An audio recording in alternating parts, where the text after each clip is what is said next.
Bismillahirrahmanirrahim. Assalamualaikum warahmatullahi wabarakatuh. Tujuan saya membuat video ini adalah untuk melengkapi nilai UAS. Langsung saja ke pertanyaannya. Nomor 1, apa relevansi mata kuliah Al-Islam dengan disiplin keilmuan Anda di Fakultas Teknik? Sertakan kontribusi Anda sebagai kaum terdidik untuk memajukan agama Islam. Bismillahirrahmanirrahim. Izinkan saya menjawab.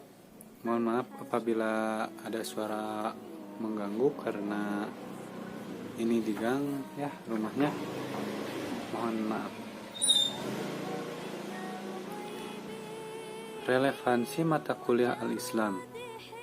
Konsorsium Ilmu Agama dalam seminar nasional pada tanggal 14 November 1998 di Jakarta merumuskan tujuan pendidikan agama di perguruan tinggi sebagai berikut.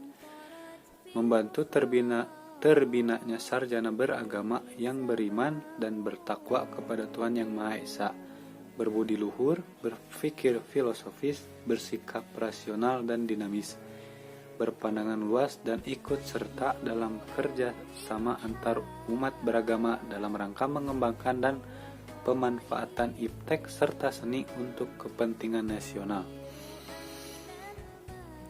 Dari rumusan tersebut jelas bahwa pendidikan agama di perguruan tinggi diarahkan untuk mengisi keimanan, ibadah dan akhlak yang mampu menjadi sumber pendorong perkembangan iptek.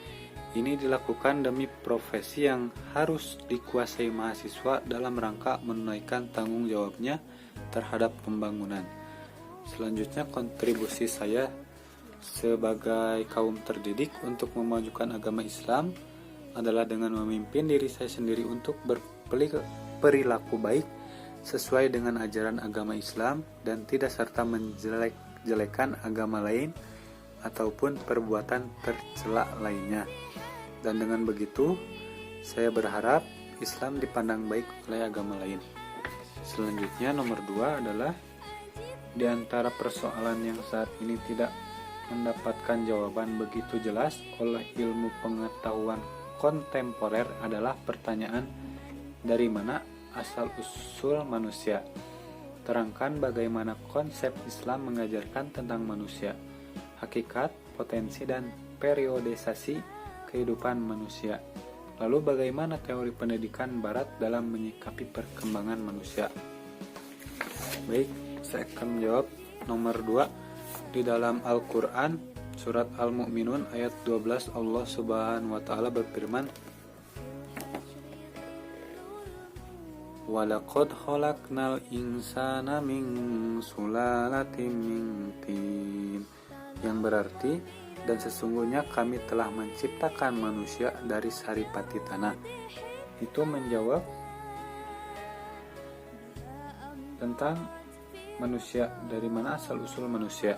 Lalu selanjutnya hakikat manusia, yang kedua yaitu hakikat atau tujuan diciptakan manusia, dijelaskan dalam Al-Quran surat Az-Zariyat ayat 56. Wa ma khalaqtul jinna wal insa illa liya'budun, yang artinya dan aku tidak menciptakan jin dan manusia melainkan agar mereka beribadah kepadaku. Untuk selanjutnya, yang ketiga yaitu potensi manusia, dijelaskan dalam surat An-Nahl ayat 72 yang berbunyi, Wallahu akhrajakum min butuni ummahatikum la ta'lamuna shay'an wa ja'ala lakumus sam'a wal absara wal af'idah la'allakum tashkurun, yang artinya dan Allah mengeluarkan kamu dari perut ibumu dalam keadaan tidak mengetahui apapun, dan Dia memberi kamu pendengaran, penglihatan dan hati agar kamu bersyukur. Selanjutnya, bagaimana teori pendidikan Barat dalam menyikapi perkembangan manusia? Teori Barat tentang perkembangan manusia yang terkenal salah satunya adalah teori Darwin. Dia mengemukakan bahwa semua spesies berasal dari nenek moyang bersama dan berkembang dari waktu ke waktu. Dalam publikasi bersama dengan Alfred Russel Wallace, dia memperkenalkan teori ilmiah yang menyatakan pola percabangan evolusi dihasilkan dari sebuah proses yang dia sebut seleksi alam, di mana perjuangan untuk eksistensi memiliki efek yang sama dengan seleksi buatan yang terlibat dalam seleksi buatan. Darwin menerbitkan teori evolusi dengan bukti kuat dalam bukunya terbitan tahun 1859 yang berjudul On the Origin of Species, mengatasi penolakan ilmiah dari konsep awal dari transmutasi spesies.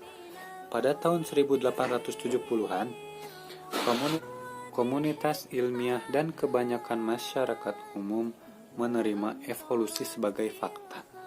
Namun, banyak yang menyukai penjelasan yang berlawanan dan konsensus bahwa seleksi alam adalah mekanisme dasar evolusi baru tercapai ketika sintesis evolusi modern muncul dari tahun 1930-an sampai tahun 1950-an. Dengan modifikasi, penemuan ilmiah Darwin adalah teori pemersatu ilmu kehidupan menjelaskan keanekaragaman kehidupan. Nomor 3, dengan soal apa yang Anda ketahui tentang aswaja, bagaimana nilai tokoh dan sejarah aswaja. Baik, saya akan mencoba menjawab.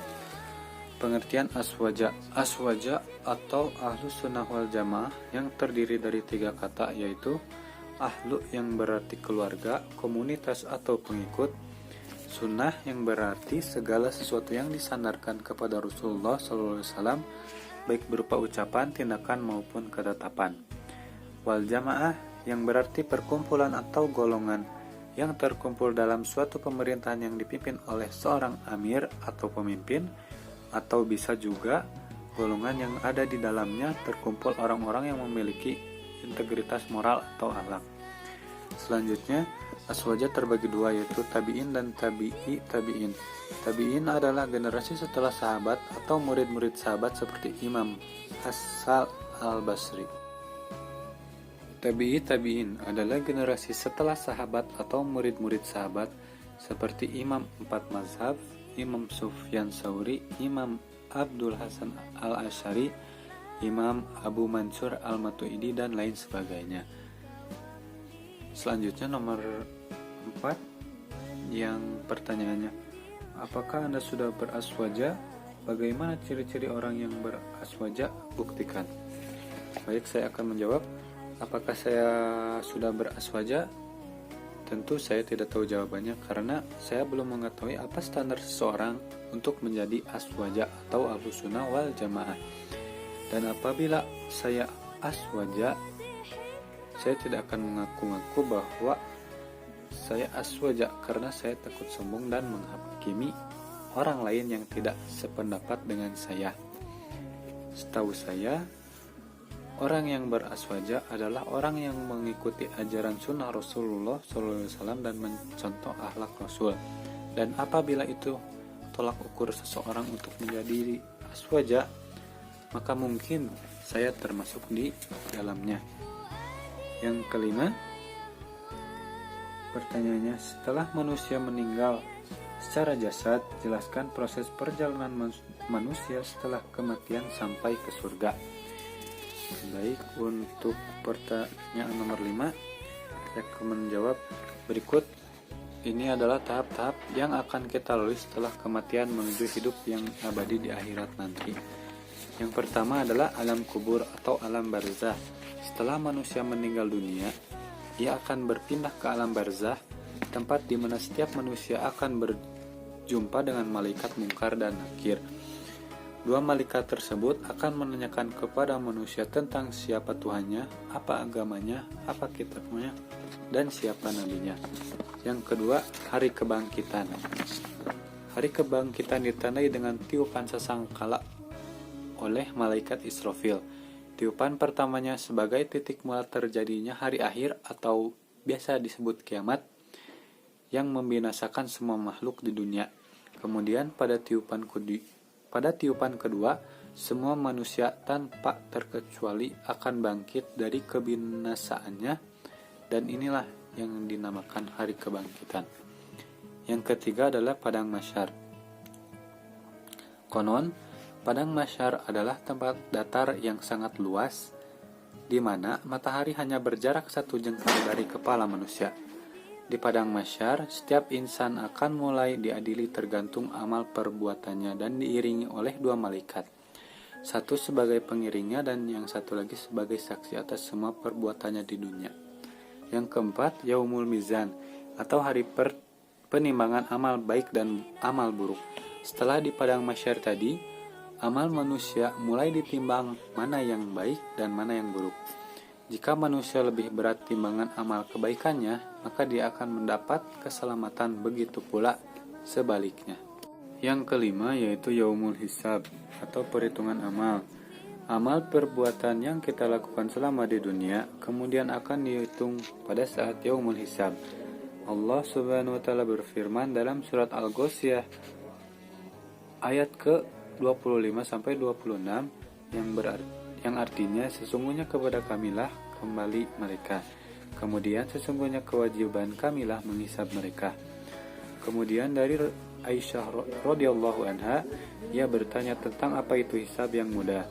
Rasulullah SAW lantas menjawab, Allah memperlihatkan kitab hambanya, kemudian Allah memaafkannya begitu saja. Barang siapa yang dipersulit hisabnya, niscaya ia akan binasa. Hadis riwayat Ahmad. Yang keenam adalah jembatan Shiratal Mustaqim. Setelah amal dihitung, manusia akan berjalan oleh atas jembatan Shiratal Mustaqim. Cara dan keadaan menyeberang setiap manusia di jembatan ini pun berbeda-beda. Bagi yang timbangan amal kebaikannya lebih banyak, ia akan mudah menyeberangnya. Sebaliknya, bagi yang amal buruknya lebih banyak, maka jembatan ini akan berubah bak sekecil rambut yang dibagi 7 sehingga akan menyulitkannya. Yang ketujuh adalah surga ataupun neraka. Saya akan menjelaskan dulu ke surga. Surga adalah sebaik-baiknya tempat kembali. Di dalamnya tidak ada kesedihan dan kesengsaraan, melainkan hanya kebaikan dan kebahagiaan. Surga diciptakan Allah sebagai balasan bagi orang-orang yang beramal soleh dan telah berhasil melalui perjalanan panjang tadi.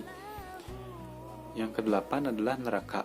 Tempat terakhir ini, neraka adalah tempat penuh penderitaan sebagai balasan bagi orang-orang yang selalu berbuat keburukan.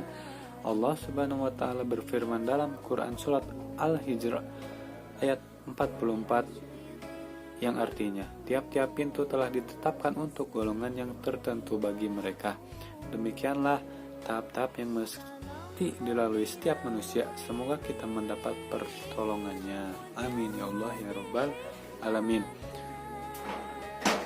Barangkali hanya itu saja yang bisa saya sampaikan. Mohon maaf bila banyak kekurangan dan banyak suara dari luar. Mohon maaf. Wabillahi taufiq wal hidayah. Wassalamualaikum warahmatullahi wabarakatuh.